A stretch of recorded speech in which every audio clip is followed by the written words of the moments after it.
Hey gang, Wes Buck here, Drag Illustrated Magazine, checking in with my man John Sears, the godfather of X275 racing.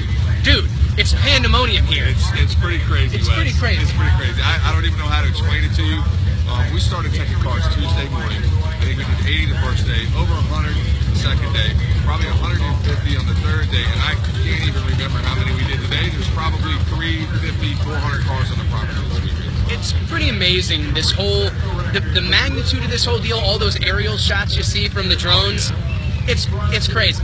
It's really crazy. The growth that this event has seen is due in part to the purse structures, but also the quality of racing, the quality of competition, and the variety and diversity of the cars that come out here to race. And I think that's one of the biggest draws to this event. For sure. I mean, all the personalities are huge, but the one thing I keep hearing fans say is like, I got a car just like that. Yeah. And they don't.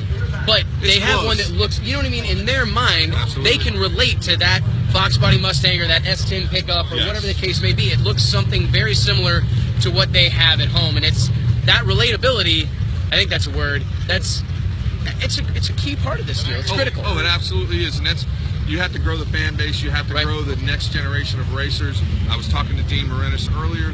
He was saying that there was a young man that stopped by his pit, had Dean's T-shirt on, told How Dean cool is that's that? the reason why he owns an orange Mustang or something like that. And I'm like, that's what this is about. That's what so perpetuating it into the next generation and getting these guys and getting that hook in. It's exactly, and that's exactly what you're doing, is you're trying to set the hook. Yes. You know, and this stuff, I think one of the things for me that I like about this type of racing is that I think the dream is still alive. Yes. Like X275, there's like 50 some odd cars here. They're running 430s. It's serious. Yes, it is. But I think that there's still a notion amongst the masses that I could do that. Absolutely, it's attainable. Yeah. It's attainable. It's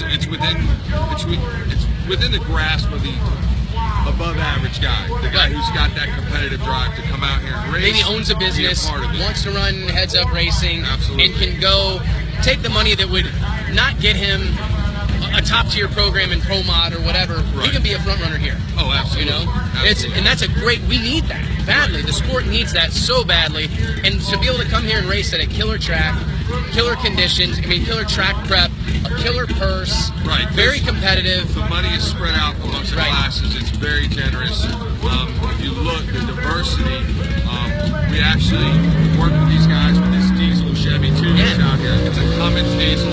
He runs under the inline 6 rules. Why not? Why not? Why not let it happen? I couldn't agree more. And you can't believe how much the fans like it. The Bruters have come out with a Roots Blown combination. Eric Tobar has a Roots Blown combination.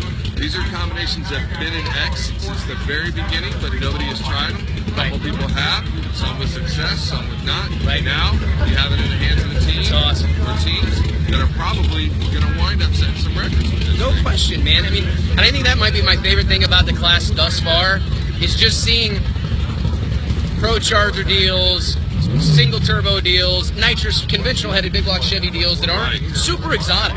You know what I mean? Like nice, good stuff. quality pieces. It's not some bracket motor with a plate on it. Right. It's a good quality And piece. it's really neat. And then like the Roots Blown, that thing's got a Chuck Ford blower on it. Yes, I mean, it that's a does. big show blower. Yeah, that's the real deal. Yeah, it's pretty neat. Yeah, that's not some B&M Roots blower that some pro street car has, for car shows. No, it's a really cool deal. So, man, what are your thoughts? I mean, we saw a couple guys dip into what, 438? Yeah, we had a 438 with an O by Rob Goss. Jamie Stanton came right there with him. 38 with a 3, and then James ran a 39. So I have a blower car and 2 nitrous big block cars at the front of the pack, and I'm sure there's plenty of turbo cars that are more than capable of coming and running right with them. It's a good time to be an X275, man. Thank you so much for all you do for the sport, man. Thank you very much. Hey, you guys pay attention all weekend. Shout out to Fuel Tech. They're doing burnouts here. We'll be here all weekend. I apologize, we're having a ton of trouble with cell phone service. But we'll upload a bulk of videos tonight. We've got a lot of them. So stay tuned, guys. Shout out. I appreciate all you guys watching this. Thanks again, John. X275 See you, 2017 World Tour. Oh, yeah. Right there's the shirt. Oh, yeah.